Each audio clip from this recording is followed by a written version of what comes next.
Today, we are going to talk about the difficult concept in stoichiometry, that is limiting reagents. So we're going to take a look at this original guy here to see just what we mean by limiting reagents. So remember, we've got this s'more chemical reaction, right? Half bar of chocolate, 3 marshmallows, 2 graham crackers, and 1 gives us 1 s'more.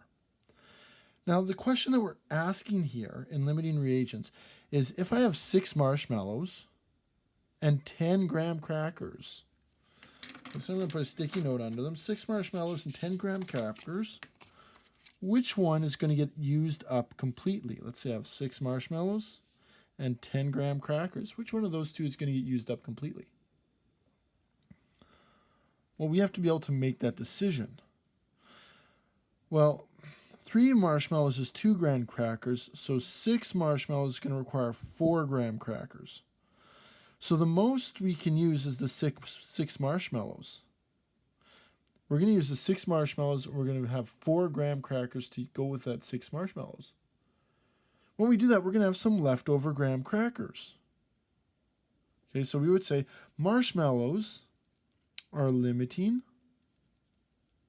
In other words, we're going to use up all the marshmallows, and graham crackers are in excess. In other words, we're going to have extras of those. Okay, so fundamentally, that's what we're doing here. Is you're getting a certain amount of one ingredient and a certain amount of another ingredient, and you're going to find out if you make this recipe a whole bunch of times, which ingredient is going to run out first. And that's the one that's going to limit the reaction, or how many s'mores you make. All right, so limiting reagent. You're given the amounts of 2 of the reactants, and we're going to find out which one we're going to completely use up and is going to run out, and which one we're going to have leftovers of. All right, so we'll take a look at the first example. And I think I've found a nice way to write this out so that it should be fairly easy to understand. All right. So we got methanol. CH3OH can be made using a synthesis reaction involving carbon monoxide and hydrogen. Okay, so first step. Always balance chemical reaction. So synthesis reaction, carbon monoxide, CO, plus hydrogen, that's H2, it's diatomic. It's going to give us CH3OH. Right, so first thing, balance it. 1C, 1C, 2 H's, 4 H's. 1O, 1O, balanced. 1, 2, 1. So that's our first step, balance chemical reaction. Step 2. What do we know about? Well, we know we've got 9.80 grams of this, and we've got 1.30 grams of this guy. How much of this guy are we going to make? How many grams of methanol? We know the amounts of our 2 reactants. So we have to find out which one we're going to use up and which one will have some leftovers. Okay, so to do that, we're going to do 2 steps. We're going to do this in kind of parallel. The first thing we need is we never work with the grams of material, so we need to go to moles. So we're going from mass of CO to moles of CO. So it's 9.80 grams to our moles of CO. Okay, now I'm going to do that I'm going to do that right now. So how many moles are in 9.80 grams? If 1 mole has, and we need to do CO, it's 15.999, plus carbon is 12.001. Right, 12.011. We get 28.01 grams here. We multiply that out and divide. divided by 28.01. And we get a total of 0.34987. It's supposed to have 3 significant figures, but I'm keeping a few more in because we're in intermediate steps. So we should keep at least 4 or 5. That's how many moles of CO we have. Right now we need to deal with our H2. We know our mass of H2 is 1.30 grams. Then we're going to go to our moles of H2. And we do that by saying how many moles are in 1.30 grams. If 1 mole has 2.016 grams, 1.3 divided by 2.016, 0.6448. Okay, that's our first step. Now we know how many moles of carbon monoxide we have and how many moles of this guy we have. Now we have to do some make-believe. Okay, so we're going to do this twice. We're going to pretend, so I'm going to write here, we're going to pretend we use all CO right here. Then over here, we're going to pretend we use all of our hydrogen. So we're going to do this twice. So we're going to pretend we use all of our CO, and we're going to figure out how much hydrogen would it take if we used up all of our CO. How many moles of hydrogen?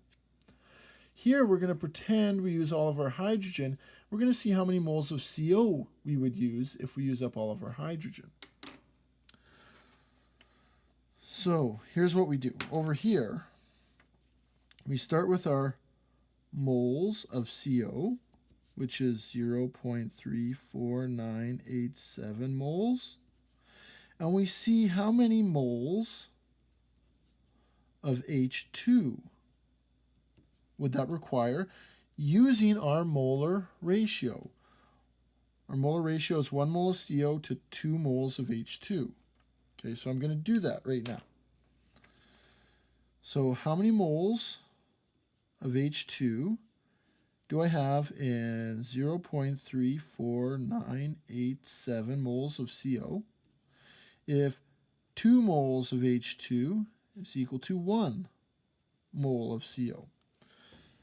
So I take my 2 and I multiply it by that answer from before. 0.69975 moles. Now what this means is that in order for me to use up all of my carbon monoxide, I have to have this amount of H2.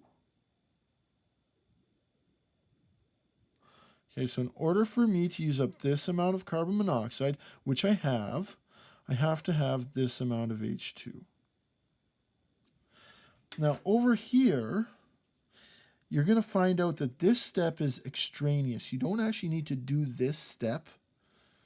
Just doing this is enough. But I'm going to just do this step over here just to show you what's going on. So I have my moles of H2. Now I want to figure out how much CO I would use using my molar ratio of 2 to 1. 0.64484. Okay, so how many moles of CO would I need to react with 0.64484 moles of H2 if it's 1 mole of CO for 2 moles of H2? So we do this times 1 divided by 2.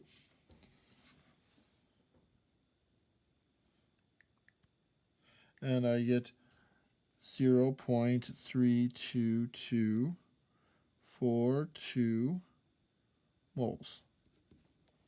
Okay. Now we can see which one's limiting.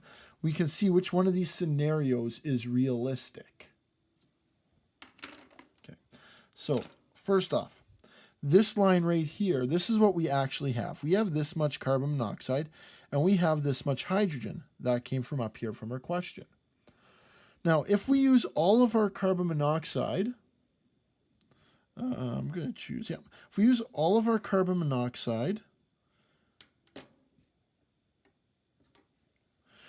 we're going to use up this many moles of carbon monoxide, which we have. We have this much carbon monoxide. That's a good guy. We have this in reality. We would use up, in order to use up all of this carbon monoxide, we would need this much hydrogen. But look at how much hydrogen we actually have. Do we have enough hydrogen to use up all of our carbon monoxide? No, we don't. We only have 0.6448 moles. And to use up all of our carbon monoxide, we would need 0.69975 moles. So this situation can't happen because we do not have enough of this. Let's look at our H2 situation. So we're going to use up all of our H2, 0.64484. We have that much H2 in our reality situation here. Now, in order to use up all of this H2, we would need 0.32242 moles of carbon monoxide. Well, how much carbon monoxide do we have? We have 0.34987 moles. So we do have this amount. So this is good. So this side got 2 check marks. That means we are going to use all of our H2. That means that right down here we can say that H2 is limiting. We're going to use it all up. We're going to use up this much H2, which we have, and we're going to use up this much of our CO. And we'll have a little bit left over. To figure out how much left over, we do this, subtract this. This one didn't work, so we say that CO is in excess.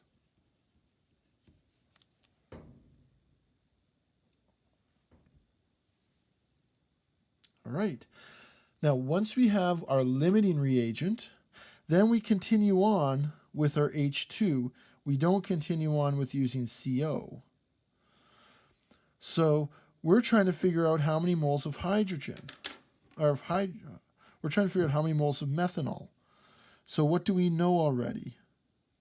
We know our moles of H2 is 0.64484. We always use our limiting reagent and the rest of our stoichiometry. From there, we can go to our moles of CH3OH using our molar ratio, right? It's 2 moles of that to every 1 mole of that. Then we can go to our mass of CH3OH. So we've just mapped out the rest of our stoichiometry using our limiting H2 right there. Okay, so let's do that now. How many moles are there of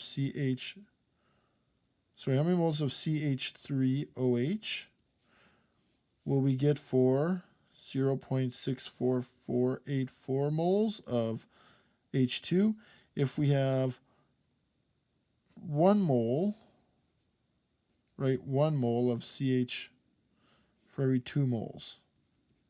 So we take our 0.64484, which I just have on my calculator still, and we're going to divide that by 2. And we get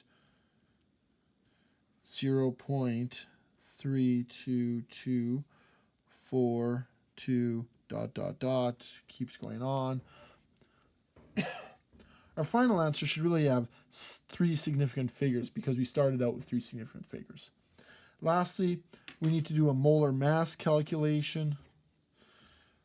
So we're going to do how many grams are there of CH3OH in 0.32242 moles.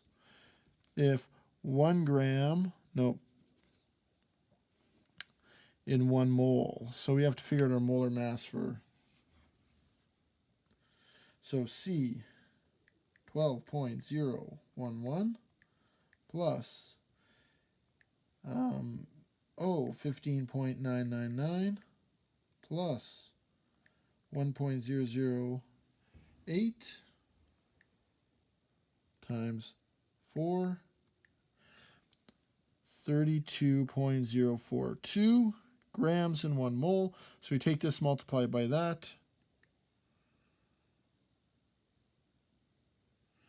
We get for our answer 10.3 grams.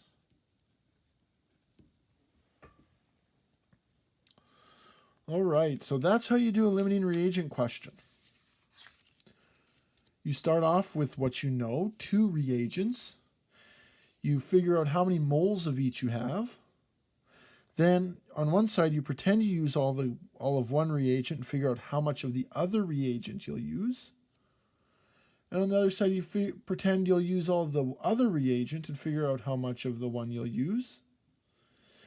See which one of these situations works out. So you check them against how much you have.